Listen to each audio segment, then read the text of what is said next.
श्री चैतन्य मनोभीष्टं स्थापितं येन भूतले स्वयं ददाति स्वपदान्तिकं वन्देऽहं श्रीगुरु श्रीयुतपदकमलं श्रीगुरुं वैष्णवांश्च श्रीरूपं साग्रजातं सहगणा रघुनाथान्वितं तं सजीवं साद्वैतं सावधूतं परिजनसहितं कृष्णचैतन्यदेवं श्रीराधाकृष्णपादां सहगणा ललिता श्रीशाखान्विताश्च नमो विष्णुपादाय कृष्णपृष्ठाय भूतले नमो आचार्यपादाय निताय कृपाप्रदायिने रामोदाय नवरग्रामोदारिणे नमो विष्णुपादाय कृष्णपृष्ठाय भूतले श्रीमते भक्तिवेदांत स्वामिनिति नामिने नमस्ते सारस्वती देवे गौरवाणी प्रचारिणे निर्विशेष शून्यवादी पाश्चात्यदेशकारिणे वाञ्छाकल्पतरुभ्यश्च कृपासिन्धुभ्येव च पतितानां पावनेभ्यो वैष्णवेभ्यो नमो नमः हे कृष्ण करुणा सिन्धु दीनबन्धु जगत्पते गोपेश गोपिकाकान्त राधाकान्त नमस्ते तप्तकाञ्चन गौराङ्गी राधे वृन्दावनेश्वरी वृषभानुसुते देवी प्रणमामि हरिप्रिये जयतां सुरतौ गङ्गर्मम मन्दमतिर्गतिमत्सर्वशोभदाम्बुजौ राधा मदनमोहन दिव्योद्वृन्दारण्य कल्पद्रुमा श्रीमद्रत्नागार सिंह समस्त श्री श्री राधा श्रील गोविन्द देवो कृष्णलिपि सेतुमनो स्मरामि श्रीमान् रासरसारम्भि वंशीवटतटस्थितपर्शुन्दीनं गोपी गोपीनाथ श्रियहस्तमन जय श्री कृष्ण चैतन्य प्रभु नित्यानंद श्री अद्वैत गदाधर शिवासादि गौरभक्तवृन्द हरे कृष्णा कृष्णा कृष्णा हरे हरे हरे राम राम राम हरे हरे ओम नमो भगवते वासुदेवाय ओम नमो भगवते वासुदेवाय ओम नमो भगवते वासुदेवाय नारायण नमस्कृत्यं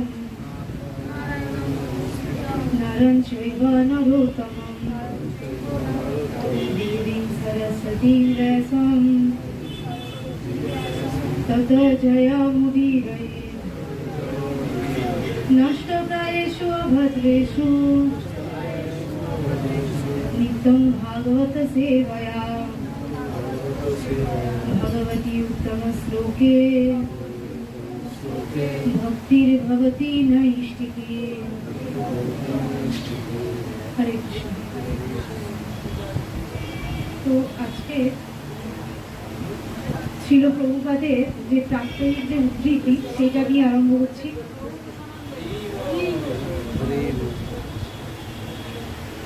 ছিল প্রভুপাদের 21শে জুলাই আজকের উদ্ধৃতি হচ্ছে 1969 সালে তিনি বালাইকে পত্র দিয়েছিলেন। তো সেখানে তিনি বলেছিলেন যে যখন স্বামী তার কার্যাবলী খুব সুন্দরভাবে সম্পাদন করেন এটি যে শুধুমাত্র স্বামীর কৃতিত্ব তা নয়, এটি কিন্তু স্ত্রীরও কৃতিত্ব। আজকে বিশেষ দিন, সবাই আমরা জানি আজকে হচ্ছে গুরু পূর্ণিমা বা ব্যাস পূর্ণিমা। তো ব্যাসদেবের আজকে তাহলে আবির্ভাব তিথি বলেও আমরা জেনে থাকি। ব্যাসদেব কে ছিলেন? ব্যাসদেব আমাদের বেদ বা উপনিষদ বা যত ধরনের পুরাণ আছে ব্যাসদেব সেগুলো রচনা করেছিলেন। এবং আজকে হচ্ছে ছিল সনাতন গোস্বামীর তিরোভাব দিবস। আমাদের এখানে ষড় গোস্বামী যে আছে, ষড় গোস্বামী আছে এখানে, ষড় গোস্বামীর মধ্যে একজন হচ্ছে সনাতন গোস্বামী। আজকে সনাতন গোস্বামীর হচ্ছে তিরোভাব দিবস। এবং তার সাথে সাথে সব থেকে গুরুত্বপূর্ণ হচ্ছে আমাদের ইসকনের ছিল ভক্তিচারু গুরু মহারাজের আজকে হচ্ছে ৪র্থ তিরোভাব তিথি। ছিল ভক্তিচারু গুরু মহারাজ কে ছিলেন? তিনি আমরা আজকে যে এই যে গীতা উপহার স্বরূপ পেয়েছি, বাংলায় যে অনুবাদ করেছেন সেটা হচ্ছে ছিল ভক্তিচারু গুরু মহারাজ। প্রভুপাদ ইংলিশে গীতা লিখেছিলেন। এবং শুধু তাই নয়, শুধু গীতা নয়, বিভিন্ন গ্রন্থ দেখবেন অনুবাদক লেখা আছে মাতাশ্রী।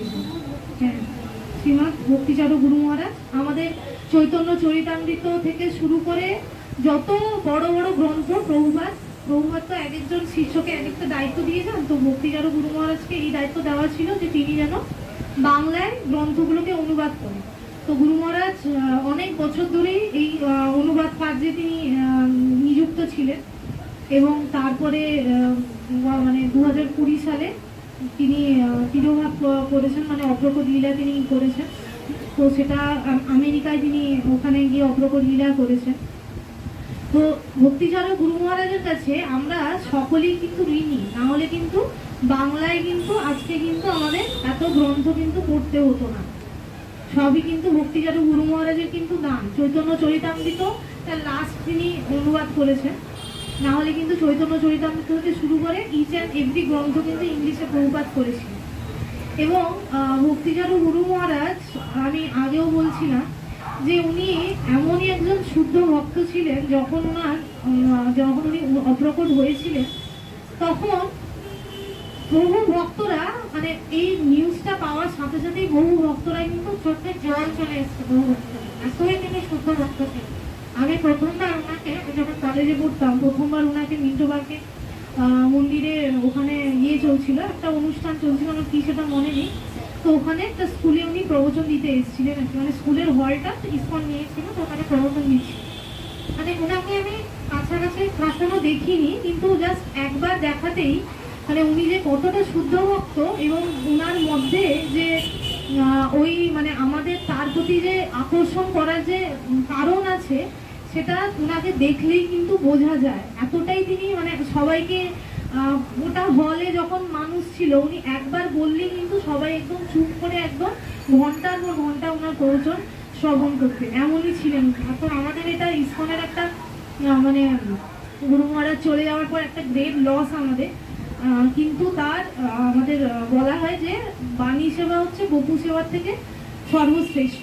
বপু মানে দেহ, মানে পা টিপে দেওয়া বা গুরুর সাথে থেকে গুরুর সেবা করা, আর বাণী সেবা হচ্ছে তার যে প্রদর্শিত বাণী বা সে যে বাণীগুলো বলে গেছে সেইটা হচ্ছে আমাদেরকে পালন করতে হবে। তো এবং সেটা আমরা কত নিষ্ঠা ভরে করতে পারছি সেটাই কিন্তু আমাদের আসল পরীক্ষা।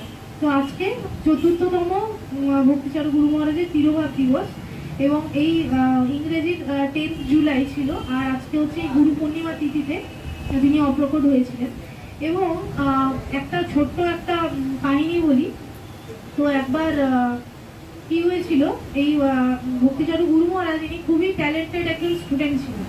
ওনার বাবা হচ্ছে একটা ফিল্মের ডাইরেক্টর ছিলেন। তখনকার দিনে ওনার বাবার ধরুন 2 থেকে 3টে গাড়ি ছিল, মানে তখনকার দিনের কথা বলছি, এতটাই তিনি বড় বাড়ির থেকে বিলং করতেন। তো সেখানে ওনার মা ছিল। এবার মায়ের একটা অসুখ হয়েছিল, তো মা খুব ছোটবেলায় মারা গেছিল।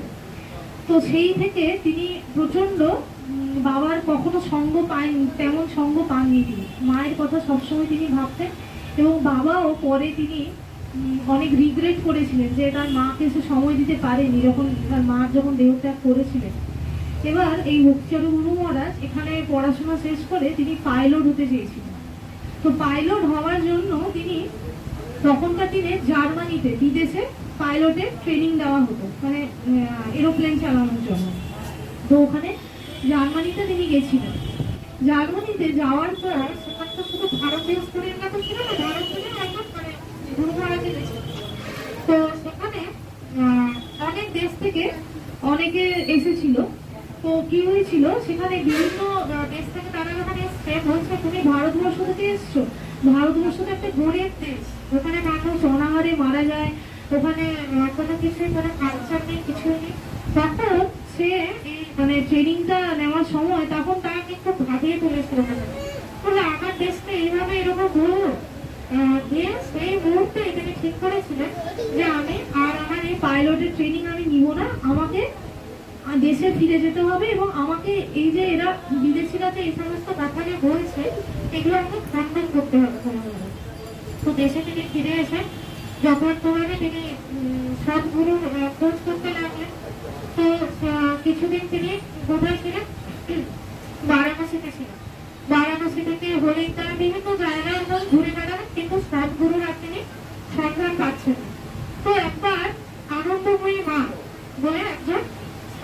হয়েছে।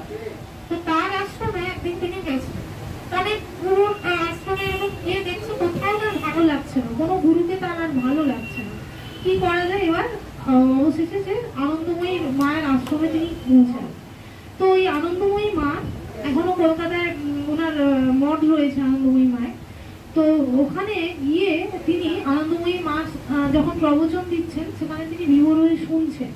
দিয়ে আনন্দময়ী মাকে বললেন যে আমি আপনার কাছ থেকে দীক্ষা নিতে চাই। তো তখন আনন্দময়ী মা অনেকক্ষণ চিন্তা করে তাকে বলল যে তুমি আমার কাছে দীক্ষা নেওয়ার মতন যোগ্য নও, মানে আমি যোগ্য নই তোমাকে দীক্ষা দেওয়ার মতন, তুমি আরো অন্য কোনো গুরুর কাছে দীক্ষা নিতে যাও, আমি যোগ্য নই তোমাকে, তোমার মতন মানুষকে বা তোমার মতন মহাত্মাকে আমি দীক্ষা দেওয়ার যোগ্য নই। তখন তিনি একটু মনে মনে কষ্ট হয়েছিলেন, বলছে এতদিন পরে একজন গুরুকে আমি গুরুর সন্ধান পেলাম, কিন্তু উনিও আমাকে দীক্ষা দিতে চাইলেন না। সেখান থেকে তিনি মন ধার করে এলেন। এবার এসে তিনি বাড়ি ফিরলেন কলকাতায়। তো কলকাতায় বাড়ি ফেরার পরে তিনি এইভাবে তার তো খোঁজ চলছে যে গুরুর কিভাবে সন্ধান পাওয়া যায়। এবার তিনি ইসকনের সংস্পর্শে এলেন। ইসকনের সংস্পর্শে আসার পর তিনি কলকাতা মন্দিরে, যেটা মিন্টো পার্ক মন্দির যখন ছিল, সেখানে তিনি গেলেন। তখন অলরেডি জয়পতাকা গুরু মহারাজ তখন সন্ন্যাস হয়ে গেছে, সন্ন্যাস দীক্ষা।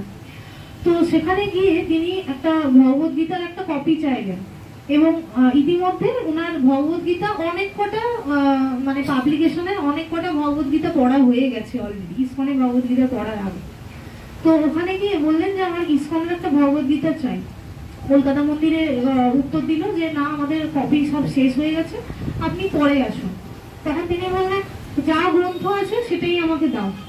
তো সেটা দেওয়ার তখন কি গ্রন্থ পেয়েছিলেন, ভক্তি রসামৃত সিন্ধু। তো ভক্তি রসামৃত সিন্ধু যখন তার হাতে পেয়েছিলেন, তিনি তৎক্ষণাৎ সেটাকে পড়া শুরু করলেন এবং পড়তে পড়তে দিন নেই রাত নেই তিনি 3 দিনের মাথায় সেটা শেষ করলেন পুরো গ্রন্থটা। এবং যেদিন তিনি শেষ করলেন সেদিন রাত্রেবেলা শ্রীল প্রভুপাদ তার স্বপ্নে এসেছিলেন। তখনও কিন্তু আগেও কিন্তু তিনি শ্রীল প্রভুপাদের সাথে কোনোদিনও সাক্ষাৎ কিন্তু হয়নি।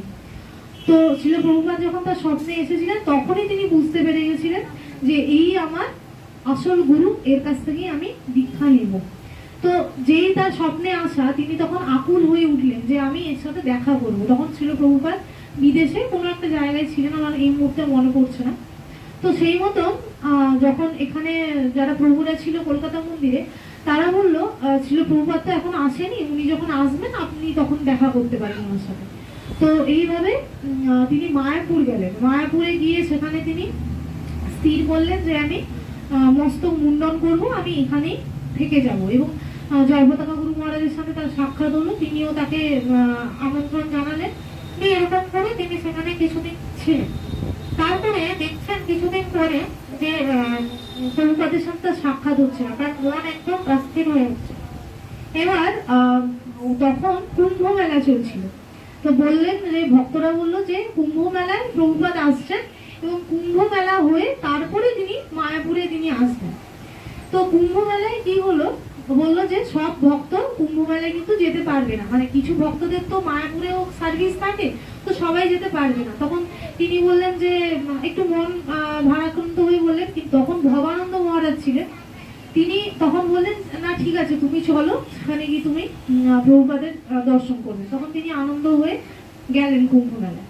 তো কুম্ভ মেলায় প্রভুপাদকে প্রথম তার সেই সাক্ষাৎ এবং প্রভুপাদের যে প্রবচন তিনি শুনতে শুনতে এতটাই বিভোর হয়ে গেলেন, তারপরে প্রভুপাদের সাথে তিনি দেখা করতে চাইলেন। এবার ভক্তরা যেহেতু বিভিন্ন ভক্তরা প্রভুপাদকে ঘিরে ধরেছে, ওনারা সুযোগ ঘটলো না সামনাসামনি কথা বলা। তো তিনি বারবার ভবানন্দ মহারাজকে বলছেন একবার প্রভুপাদের সাথে আমাকে দেখা করিয়ে দিন, দেখা করিয়ে দিন। তো এরকম করতে করতে একদিন প্রভুপাদের সাথে মানে একদম মুখোমুখি তার দেখা হলো। তো প্রভুপাদ তার সাথে যখন কথা বলছেন, প্রথমবারই প্রভুপাদ তাকে একটা ইনস্ট্রাকশন দিয়েছিলেন যে তুমি তো শিক্ষিত ছেলে, তুমি তাহলে বাংলায় আমার গ্রন্থগুলো তুমি কিন্তু করবে, অনুবাদ করবে। তো সেই ছিল, সেই থেকে তিনি কিন্তু প্রভুপাদকে গুরু মেনেছিলেন। এবং ইনি একমাত্র সন্ন্যাসী যার হরিনাম দীক্ষা এবং গায়ত্রী দীক্ষা বা ব্রাহ্মণ দীক্ষা একই দিনে হয়েছিল। কারোর কিন্তু একই দিনে দুটো দীক্ষা হয় না। হরিনাম দীক্ষার মিনিমাম 4-5 বছর পরে, এখন তো আবার ইসকনে অনেক রুল হয়ে গেছে যে ভক্তি শাস্ত্রী কোর্স করতে হবে, অনেক গ্রন্থ পড়ার পর তারপরে ব্রাহ্মণ দীক্ষা। ইনি একমাত্র সন্ন্যাসী যাকে একদম দুটো দীক্ষা একসাথে দেওয়া হয়েছিল। তো এই ছিল ভক্তিচরণ গুরু মহারাজের মানে ছোট্ট একটা জাস্ট পার্ট। মানে উনি যে কত বড় মাপের সন্ন্যাসী ছিলেন, আমরা আমাদের এই জড়জাগতিক দৃষ্টি থেকে আমরা ওনাকে বিচার করতে পারবো না। এবং ভক্তিচরণ গুরু মহারাজের যে অটোবায়োগ্রাফি করুণা সিন্ধু, এই গ্রন্থটা আপনারা কিন্তু পড়তে পারেন সংগ্রহ করে, খুব সুন্দর করে, মানে ইচ অ্যান্ড এভরিথিং, মানে পুরো কিভাবে তিনি বিদেশে যাত্রা করছেন, তার কাছে যখন একদম টাকা পয়সা নেই, সে গাড়ি, আমরা বলি হিচ হাইকিং, মানে বিভিন্ন জায়গায় পথচারীরা যখন যায় লিফট নিয়ে নিয়ে যায়। ধরুন ট্রাকে করে আমি কিছুটা জায়গা গেলাম, আবার কোনো কাউকে একটা লিফট চাইলাম, কিছুটা ডিস্টেন্স গেলাম, এরকম করে করে তিনি অনেক কটা দেশ কিন্তু ভ্রমণ করেছিলেন। আরো এরকম বহু কাহিনী আছে, মানে প্রচন্ড ডিটেলস দেওয়া আছে ওখানে, যে ভবানন্দ মহারাজের সাথে তার কি মায়াপুরে একবার একজন ব্রহ্মচারী তাকে ঘাস কাটতে বলেছিল, তো ঘাস কাটতে বলেছিল, এবং যেগুলো আমরা আমাদের আপাত দৃষ্টিতে আমরা মনে করি নিম্ন স্তরের কাজ, ঝাঁট দেওয়া বা এগুলো করতে বলেছিল, তখন কিন্তু জয়পতাকা মহারাজ কিন্তু তিরস্কার করেছিল ওই ব্রহ্মচারীকে, যে ও ওই কাজের জন্য ও এখানে আসেনি, ওকে তুমি গ্রন্থ অধ্যয়ন করতে বলো এবং ওর যে কাজ সেই কাজটা তুমি করতে পারো। তো বিভিন্ন এরকম সুন্দর ইন্টারেস্টিং কাহিনী আছে, আপনারা ওই বইটা সংগ্রহ করে পড়তে পারে। আর আজ যেটা বলছিলাম, হ্যাঁ ব্যাস পূর্ণিমা, আজকে যে গুরু পূর্ণিমা, যেটা আমরা ব্যাসদেবকে আমাদের আদি গুরু বলে থাকি। তো ব্যাসদেব বিভিন্ন গ্রন্থ রচনা করেছেন। ব্যাসদেবের পুরো নাম হচ্ছে শ্রীকৃষ্ণ দ্বৈপায়ন বেদব্যাস। তো এই নামটা হওয়ার পিছনে কাহিনী আছে। ব্যাসদেব কে ছিলেন? প্রথমে হচ্ছে তার পিতার নাম ছিল পরাশর মুনি এবং মাতা হচ্ছে সত্যবতী, মৎস্যকন্যা সত্যবতী হচ্ছে তার মার নাম। তিনি দাপর যুগে আবির্ভূত হয়েছিলেন। তো তার নাম শ্রীকৃষ্ণ দ্বৈপায়ন বেদব্যাস হওয়ার পিছনে কারণ আছে। শ্রীকৃষ্ণ কথাটা কার জন্য অ্যাপ্লিকেবল? যার গায়ে শ্যামবর্ণ, গা শ্যামবর্ণ বলে তার নাম হয়েছিল শ্রীকৃষ্ণ। এবং তিনি একটা দ্বীপে জন্মগ্রহণ করেছিলেন বলে তার নাম হয়েছিল দ্বৈপায়ন।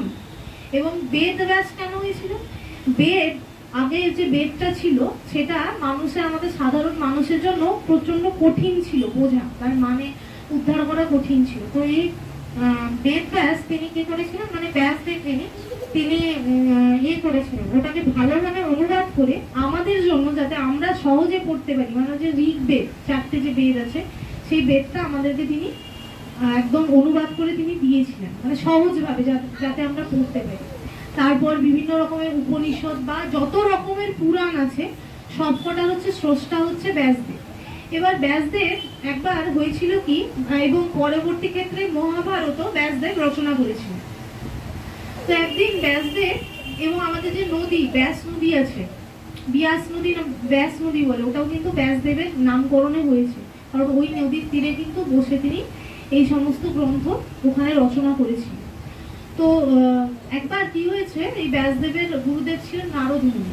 তো ব্যাসদেব একদিন খুব মন খারাপ করে বসে আছে, মন খারাপ করে বসে ভগবানের কথা চিন্তা করছে, বলছে আমি এত উপনিষদ, এত পুরাণ রচনা করলাম, মানুষকে অনেক জ্ঞান প্রদান করছি, মানুষ এখান থেকে নিজেদের আত্ম উপলব্ধি করার চেষ্টা করছে আমার এই সমস্ত গ্রন্থ থেকে, কিন্তু আমার এত মন খারাপ কেন? কিছুতেই আমার মন শান্ত হচ্ছে না, মানে মনটা সবসময় একদম বিচলিত। তো তখন নারদ মুনি, যেহেতু তার গুরু, তার মনের কথা বুঝতে পেরে নারদ মুনি বললেন, তুমি একটা জিনিস এখনো তুমি রচনা করোনি, সেটা কি? তখন ব্যাসদেব বলছেন, আমি তো মোটামুটি সবই রচনা করেছি, আর কি বাকি রয়েছে? বলছে, তুমি শ্রীকৃষ্ণকে যে গ্লোরিফাই বা মহিমান্বিত করার জন্য কোনো গ্রন্থ এখনো তুমি রচনা করোনি। অর্থাৎ কোন গ্রন্থের কথা এখানে বলা হচ্ছে? শ্রীমদ্ ভাগবতের কথা বলা হচ্ছে, যে এখনো তুমি ওই গ্রন্থ এখনো তুমি করোনি, যে আমাদের সবাইকে, যে আমাদের কন্ট্রোল করছে শ্রীকৃষ্ণ, তার যে মুখ নিঃসৃত বাণী গীতা অলরেডি তখন আছে, কিন্তু তুমি তাকে মহিমান্বিত করার জন্য কিছু এখনো রচনা করোনি বলেই তোমার মনের এই অবস্থা। তখন সেই মুহূর্ত থেকে ব্যাসদেব শ্রীমদ্ ভাগবত রচনা করা স্টার্ট করলেন এবং শ্রীমদ্ ভাগবতের যে 18টা খণ্ড আছে সেটা তিনি রচনা করলেন। এটা হচ্ছে লাস্ট কাজ, মানে যত পুরাণ আছে যা আছে সবই ব্যাসদেবের কাছ থেকে আমরা পেয়েছি। এবং আজকে গুরু পূর্ণিমার যে সিগনিফিকেন্স, আমরা গুরু পূর্ণিমা কেন পালন করি, তো আমরা গুরুর কাছে আমরা সারা জীবন ঋণী। আমরা যে কোনো গুরু, আমরা যাই সঙ্গীত কেউ যদি শিখে বা কেউ যদি নৃত্য শিখে, যাই শিখি না কেন, আমরা যে কোনো গুরুর কাছে যাই কিছুই আমরা শিক্ষা প্রাপ্ত হই না কেন, তার কাছে আমরা সারা জীবনের জন্য ঋণী। তো এই একটা দিন আমরা নিজেদের কৃতজ্ঞতা জ্ঞাপনের জন্য আমরা এই গুরু পূর্ণিমা এই দিনটি পালন করে থাকি। তো গুরুর কথার অর্থ হচ্ছে, গুরু কথার অর্থ হচ্ছে অন্ধকার, আর রু কথার অর্থ হচ্ছে প্রকাশ। তো যে অন্ধকার ঘুচিয়ে জ্ঞানরূপী প্রকাশে আমাদের দিকে নিয়ে যায়, আমাদেরকে নিয়ে যায়, তাকেই আমরা গুরু বলি। এটা সংস্কৃত শব্দ থেকে এই গুরু শব্দটি এসেছে। তো এই গুরু পূর্ণিমাতে আমি যখন মঙ্গলাচরণ করলাম, প্রথম লাইনটি বলেছিলাম, অজ্ঞান তিমিরান্ধস্য জ্ঞানাঞ্জন শলাকয়া চক্ষুর উন্মীলিতম যেন তস্মৈ শ্রী গুরবে নমঃ। তো অজ্ঞানতার অন্ধকার, আমাদের অজ্ঞানতার অন্ধকারে আমাদের চোখটা বন্ধ আছে, তো উন্মীলিত আমাদের কি করছে, আলোর জ্ঞান রূপী আমাদের অন্ধকার ঘুচিয়ে গুরু কি করছে, আমাদের সেই আলোতে আমাদের নিয়ে যাচ্ছে। সেই গুরুকে আমরা কি করি, প্রণাম বন্দনা করি, প্রণাম করি সেই গুরুকে। এবং আমাদের যে সকালের মঙ্গলারতিতে গাওয়া হয় কি, সংসার দাবা নরলীড় লোক ত্রাণায় কারুণ্য ঘনা ঘনোত্তম প্রাপ্তস্য কল্যাণ গুণার্ণ বর্ষ বন্দে গুরু শ্রী চরণারবিন্দ। মঙ্গলারতিতে কিন্তু ভগবানের কিন্তু কিছু করা হয় না, এটা কি খেয়াল করেছেন আপনারা? ওটা কিন্তু গুরুবাষ্টকম, মানে গুরুদেবকে আমরা কিন্তু বন্দনা করছি। তো আমরা কখনো ভগবানকে ডাইরেক্টলি আমরা ভগবানের কাছে পৌঁছাতে পারি না, আমাদেরকে একটা গুরু গ্রহণ করতে হয়। এবং গুরুর যে কোয়ালিটি গুলো, গুরুর বিভিন্ন ধরনের শাস্ত্রে বিভিন্ন ধরনের কোয়ালিটি মেনশন করা আছে। যে কিছু কিছু কোয়ালিটি আমি এখন বলছি, যে গুরু হচ্ছে নিজে যেটা বলবে তিনি যেন নিজে সেটা পালন করে। অনেকে হয় কি, অনেক বড় বড় কথা বলে যাচ্ছেন কিন্তু নিজে হয়তো তার জীবনে সেটা পালন করছেন না। আমাদের কলিযুগে এখন অনেক রকমের নকল গুরু বেরিয়েছে, তারা আমাদের বলছে একরকম কিন্তু নিজেদের জীবনে অন্যরকম আচরণ করছে, তাহলে তাদের আমরা গুরু বলতে পারি না। এবং শাস্ত্রে যেটা দেওয়া আছে, নিজের মানে নিজের চিন্তাধারা না সেটাতে দিয়ে শাস্ত্রে যা দেওয়া আছে সেটা যথাযথভাবে শিষ্যকে যে প্রদান করছে তাকেই আমরা কিন্তু আদর্শ গুরু বলছি। তো এইভাবে আমাদের কিন্তু প্রত্যেকেরই কিন্তু একটা গুরু দরকার আছে, যাতে আমরা ভগবানের কাছে আমরা পৌঁছাতে পারি। কারণ গুরুই একমাত্র, গুরুর হাত ধরে কিন্তু আমরা ভগবানের কাছে যেতে পারি, না হলে কিন্তু আমাদের কিন্তু পরিত্রাণের কোনো উপায় নেই। এবং আজকে আরো একটি বিশেষ দিন, আজকে হচ্ছে শ্রী সনাতন গোস্বামীর হচ্ছে তিরোভাব দিবস। প্রথমেই বলেছি আমাদের এখানে যে ষড় গোস্বামী আছে, ষড় গোস্বামীর মধ্যে একজন হচ্ছে সনাতন গোস্বামী। এবার এই সনাতন গোস্বামী এই নামটা হওয়ার আগে একটা ছোট্ট কাহিনী নিই। তো একবার কি হয়েছে, একজন সেই সময় আজ থেকে প্রায় 550 বছর আগে, মানে চৈতন্য মহাপ্রভু যবে আবির্ভূত হয়েছিলেন প্রায় 540 বছর আগে, 530-540 বছর আগে। তো সেই সময়কার কথা, তখন আমাদের নবাব ছিলেন হুসেন শাহ, মুসলমান রাজা হুসেন শাহ তখন রাজত্ব করছিলেন। তো একবার হুসেন শাহ একজন মন্ত্রী, তার নাম হচ্ছে হিঙ্গা। তো রাজা তাকে হঠাৎ কোনো কিছু না বলেই হিঙ্গাকে বললো, আমি তোমাকে আজ থেকে বহিষ্কার করছি, তুমি আমার রাজ্য থেকে বেরিয়ে যাও। তো হিঙ্গা কিছু বুঝতে পারছে না যে মহারাজ হঠাৎ করে আমাকে কেন বেরিয়ে যেতে বলছেন। তো এইভাবে হিঙ্গা কষ্টে তিনি অনেকটা দূরে চলে গেলেন। এমন একটা গ্রামে, গ্রামটার নাম হচ্ছে রামকেলি। তো রামকেলি গ্রামে সেখানে তিনি অনেকটাই দূর, মানে হুসেন শাহ যে রাজ্য আছেন সেখান থেকে অনেকটাই দূর সেই গ্রাম। তো সেখানে ঘুরতে ঘুরতে একটা দোকানে এসে তিনি উপস্থিত হন। ওই দোকানে অমর এবং সন্তোষ নামে দুজন ভাই বসে আছে। তারা ওই হিঙ্গাকে দেখে বলছে, তোমার রাজা তোমাকে বের করে দিয়েছে, তুমি মন্ত্রী ছিলে। বলছে, হ্যাঁ আপনারা কিভাবে জানলেন? বলছে, তোমাদের রাজ্যে একটা স্তম্ভ আছে, সেই স্তম্ভটা দীর্ঘদিন সংস্কার হয়নি, ভেঙে পড়ে আছে, তুমি যাও ওই স্তম্ভটাকে তুমি সংস্কার করো, দেখবে রাজা তোমাকে খুশি হয়, আবার মন্ত্রী তোমাকে পদ ফিরিয়ে দেবে। তো হিঙ্গা এটা শোনার পর তিনি রাজ্যে আবার ফিরে যাওয়ার পরে রাজাকে এই কথাটা বললেন যে রাজামশাই, আপনি আমাকে যে তাড়িয়ে দিয়েছিলেন তার কি এই কারণ? তখন রাজা বলছে, হ্যাঁ, তোমাকে তো আমি বের করানোর সময় বলিনি যে কি কারণ ছিল, কিন্তু কারণ এটাই, এক্স্যাক্টলি এটাই। তখন বলছে, তুমি এটা কিভাবে জানলে? বলছে, আমি যে ওই রামকেলি গ্রামে গেছিলাম, সেখানে দুজন ভাই ছিল, তারাই আমাকে এই কথাটা বলেছে। তো বলছে যে তারা কিভাবে জানলো? তখন রাজা বলছে, তাহলে এই দুজনকে আমার সভায় রাখতে হবে, যে দূর থেকে আমার মনের ভাব বুঝে নিচ্ছে, তার মানে এরা আমার রাজ্যে যদি থাকে তাহলে ভালোই, আমার রাজ্য ভালোভাবেই চলবে। তো রাজা এদেরকে, যখন এরা দুজন ব্রাহ্মণ ছিল, সারস্বত পরিবারে এদের জন্মগ্রহণ হয়েছিল, অমর এবং সন্তোষে। তো রাজা এদেরকে যখন নিজের মন্ত্রিসভায় বা নিজের সভায় যখন নিয়ে আসলো, তখন এরা যেহেতু ব্রাহ্মণ ছিল, ব্রাহ্মণ সমাজ এদেরকে বহিষ্কার করলো, বললো তোমরা আর ব্রাহ্মণ সমাজে থাকতে পারবে না, কারণ মুসলমান রাজা যেহেতু। তো মুসলমান রাজার কাছে যখন এরা কাজ করছিল, দুজনের নাম হয়েছিল কি?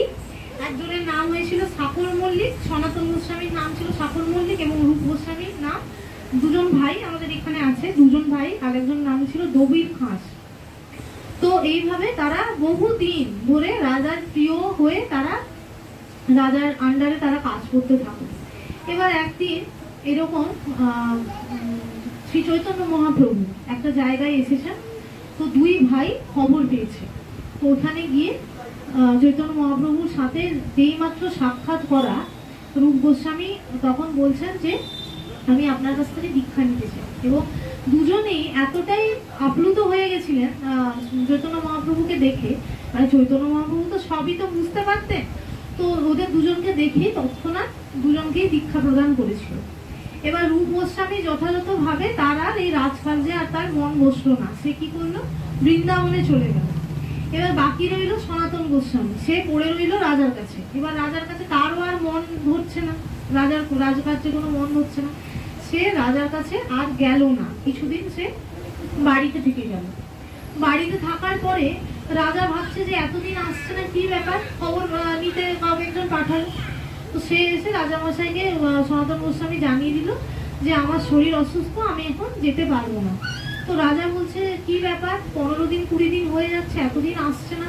দিয়ে একজন কবিরাজকে পাঠালো, বৈদ্য বা কবিরাজ জানিকার দিনে ওকে পাঠালো যে তুমি দেখো যে সনাতনের কি হয়েছে, এতদিন আসছে না কেন। আর উনি তো যথাযথ রাজার একদম কাছের মানুষ, তো রাজা আরো বেশি চিন্তিত হয়ে পড়লো।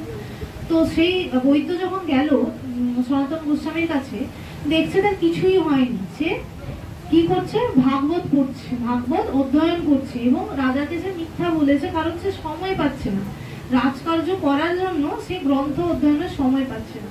তো এই বলে সে কিন্তু কিছুদিনের জন্য রাজার কাছ থেকে ছুটি নিয়েছিল। এবং পরবর্তী ক্ষেত্রে এরা বিভিন্ন ভক্তির যে বিভিন্ন স্তর বা আমাদের যে বিভিন্ন রকমের যে এই ভক্তি রসামৃত সিন্ধু হচ্ছে রূপ গোস্বামী আমাদেরকে প্রদান করেছেন, তারপরে প্রভুপাদ এটাকে অনুবাদ করেছেন। আরো বিভিন্ন গ্রন্থ বা বৈষ্ণব যে পদাবলী, বিভিন্ন যে আচার, আমাদের বৈষ্ণবদের কি কি সদাচার করতে হবে, এগুলো কিন্তু রূপ এবং সনাতন গোস্বামী আমাদের কিন্তু দিয়ে গেছে। তো আজকে হচ্ছে সনাতন গোস্বামী তিরোভাব দিবস। শুরু করি তাহলে। সর্বাণি ইন্দ্রিয় কর্মাণি, বলুন আমার পরে বলে, সর্বাণি ইন্দ্রিয় কর্মাণি প্রাণ কর্মাণি চ পরে আত্মসংযম যোগ অগ্নৌ জুহতি জ্ঞান দীপতে। सर्वाणि इंद्रिय कर्माणि प्राण कर्माणि च परे आत्मसंयम योग प्राण कर्माणि च परे आत्मसंयम योग अग्नौ जुहति ज्ञान दीपते। सर्वाणि इंद्रिय कर्माणि प्राण कर्माणि च परे आत्मसंयम योग अग्नौ जुहति ज्ञानाधिपते। জ্ঞান যোগের 27 নম্বর শ্লোক, চতুর্থ অধ্যায়। তো সর্বাণী মানে হচ্ছে সমস্ত, ইন্দ্রিয় কর্মাণি কর্মসমূহ, প্রাণ কর্মাণি প্রাণবায়ুর কার্যকলাপ, স্ব ও অপরে অন্যেরা আত্মসংযম মনোসংযমের যোগ যুক্ত হওয়ার পন্থা, অগ্নিতে জুহতি আহুতি দেন, জ্ঞান দীপতে আত্মজ্ঞানের দ্বারা প্রদীপ্ত। তো আগের শ্লোকগুলোতে ভগবান অর্জুনকে বলছেন যে আমাকে বিভিন্নভাবে প্রাপ্ত করা যায়। যারা কর্মী, যারা সকাম কর্ম যারা পালন করছেন তারা আমাকে কিভাবে পেতে পারে, যারা যোগী তারা আমাকে কিভাবে পেতে পারে, যারা নির্বিশেষবাদী তারা আমাকে কিভাবে পেতে পারে, এরকম করে ভগবান কিন্তু এটা কন্টিনিউ করছেন। তো আগের শ্লোকে একটু বলে নিই, 24 নম্বর শ্লোকে ভগবান কি বলছেন যে যারা নির্বিশেষবাদী তারা কি চাইছে, তারা চাইছে যে ব্রহ্মজ্যোতিতে বিলীন হয়ে যেতে চাইছে।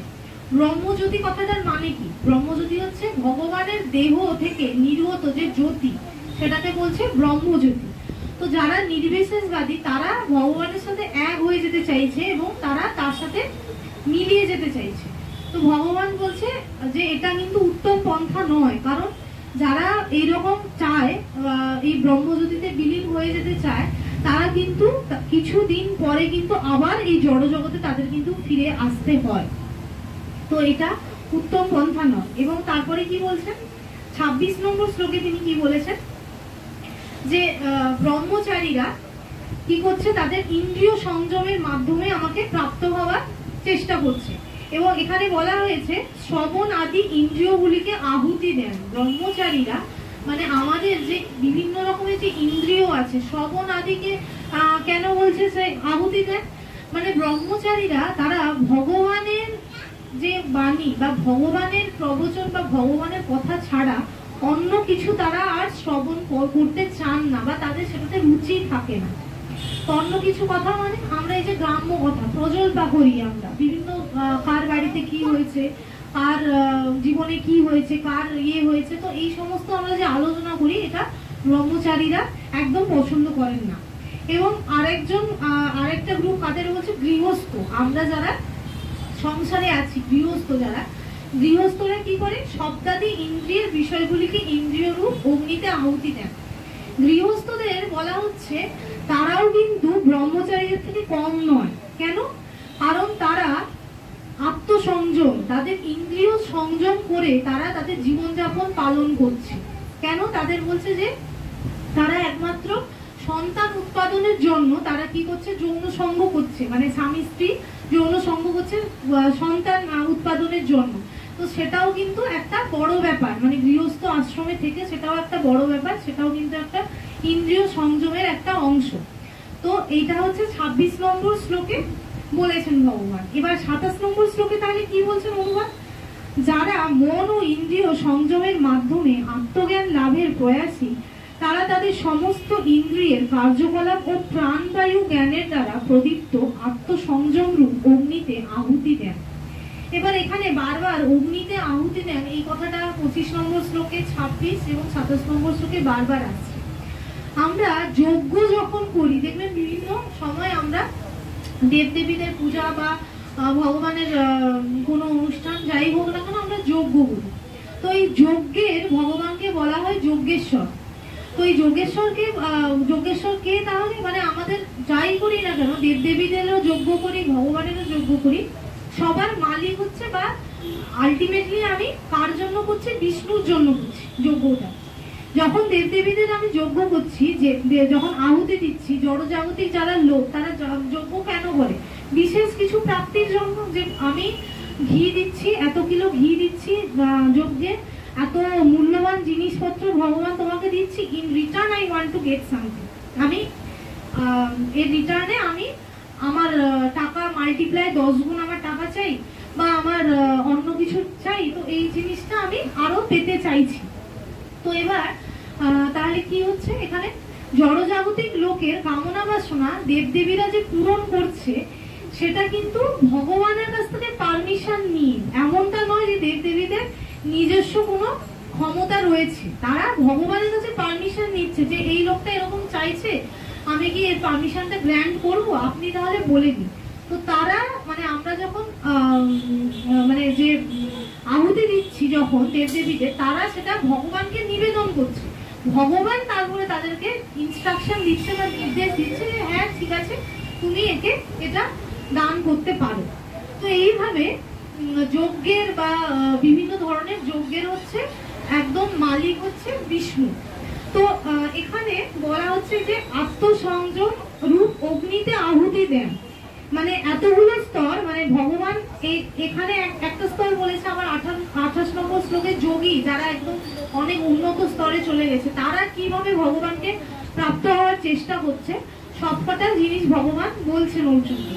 এবং লাস্টে তিনি বলবেন যে ভক্তি যোগী হচ্ছে শ্রেষ্ঠ, এত কিছু করার কোনো প্রয়োজন নেই, ভক্তি যোগের মাধ্যমে তুমি আমাকে প্রাপ্ত হতে পারবে। তো তাৎপর্যটা বলি, প্রভুপাদ খুব সুন্দরভাবে বলেছেন। এই শ্লোকে পতঞ্জলি প্রণীত যোগ পদ্ধতির কথা বলা হয়েছে। আমরা অষ্টাঙ্গ যোগের কথা জানি অনেকেই। অষ্টাঙ্গ যোগ মানে 8টা স্টেপ আছে, প্রাণায়াম, তারপরে হচ্ছে লাস্টের স্টেজ হচ্ছে সমাধান, যম নিয়ম আসন, আমি এগুলো ভুলে যাচ্ছি এখন, প্রাণায়াম, প্রত্যাহার, লাস্টের স্টেজটা হচ্ছে সমাধি, অষ্টাঙ্গ যোগ। এবার পতঞ্জলির যোগসূত্রে আত্মাকে প্রত্যাগাত্মা এবং পরাগাত্মা নামে অভিহিত করা হয়েছে। এবার এই প্রত্যাগাত্মা এবং পরাগাত্মা কাদের বলা হচ্ছে?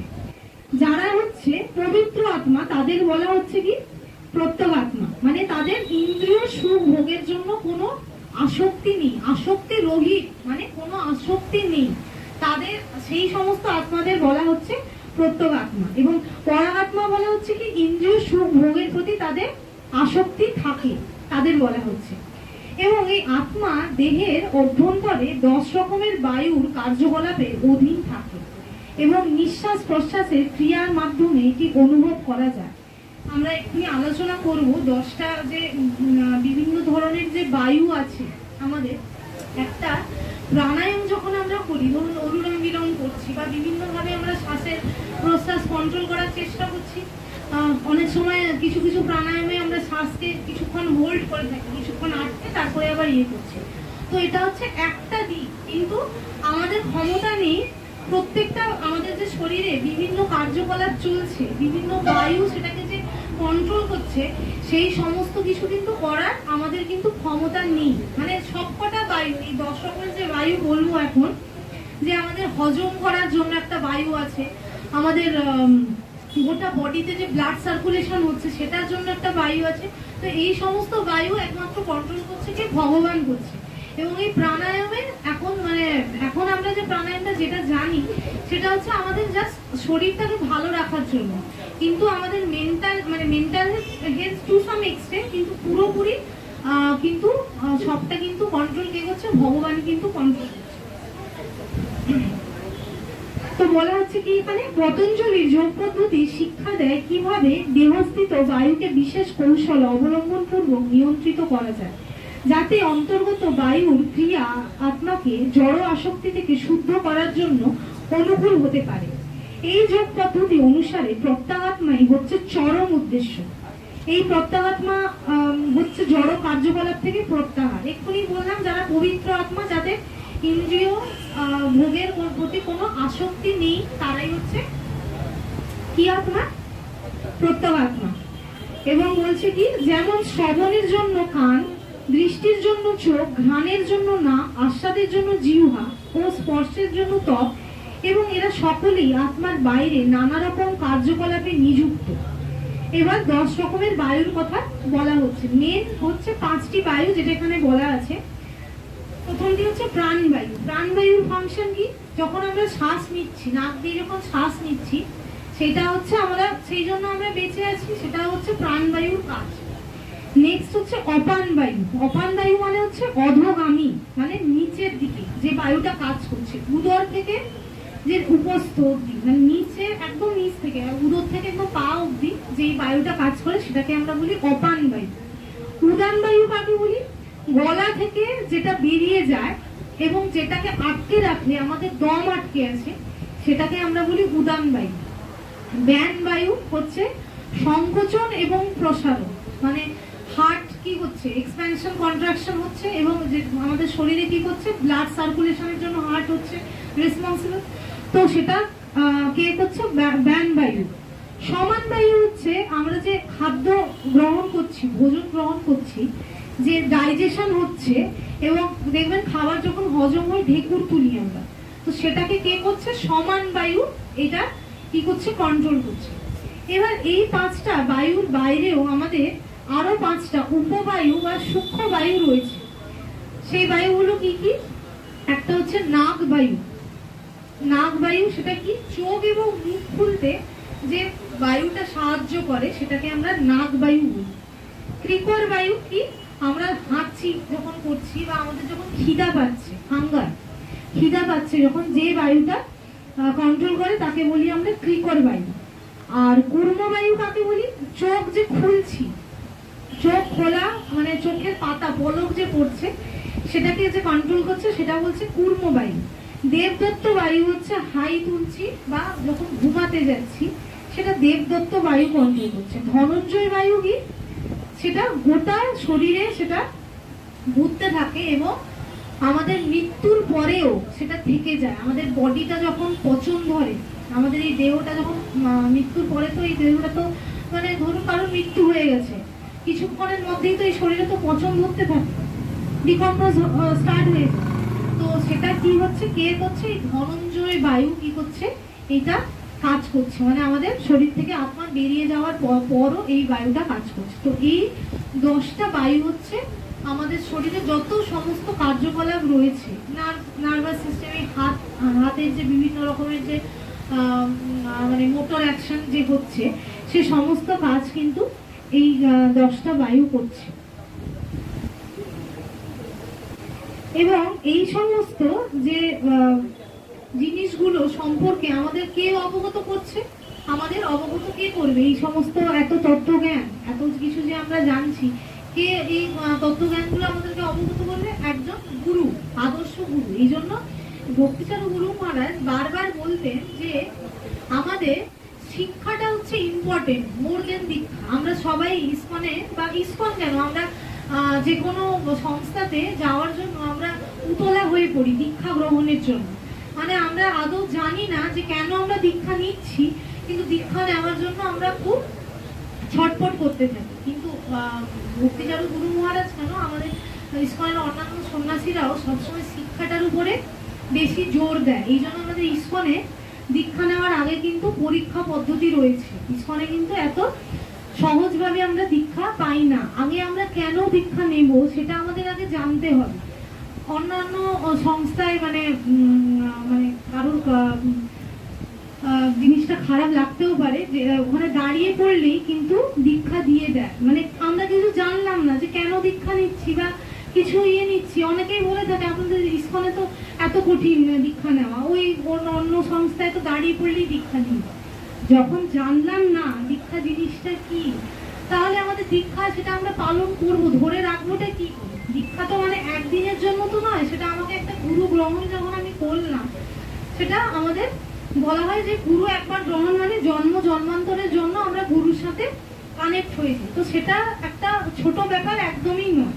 তো এইভাবে আমাদের এই সমস্ত জিনিসগুলো কিন্তু খুব পুঙ্খানুপুঙ্খভাবে জানতে হবে। কেন আমরা ভক্তি করব, যে যা বলছে সেটা কি আমরা চোখ বুঝে কি বিশ্বাস করে নেব? না, শাস্ত্র যে প্রমাণ দিচ্ছে আমাদের কেন আমরা এই সমস্ত কার্যকলাপ করব, কেন আমরা এই মালা জপ করছি, কেন আমরা তিলক করছি। তিলক আমরা অনেকেই জানি না যে এই তিলকের মানে কি। আমরা এই যে তিলক ধারণ করছি, এটা হচ্ছে দুটো ভগবানের চরণ এবং এটা হচ্ছে তুলসী পত্র। ভগবানের চরণে হচ্ছে তুলসী পত্র স্থান সেটা। এবং এই তিলকেরও আবার বিভিন্ন ভাগ আছে, বিভিন্ন সম্প্রদায়ের বিভিন্ন তিলক আছে, সেটাও হয় অন্যদিন আলোচনা করা যেতেই পারে। তো এইভাবে আমাদের কিন্তু প্রত্যেকটা জিনিস পুঙ্খানুপুঙ্খভাবে জানলেই তো আমাদের শ্রদ্ধা বাড়বে কোনো কিছুর প্রতি। এবার আমরা যদি না জানি জিনিসটা, তাহলে আমাদের আর কোনো শ্রদ্ধার জায়গাই থাকবে না।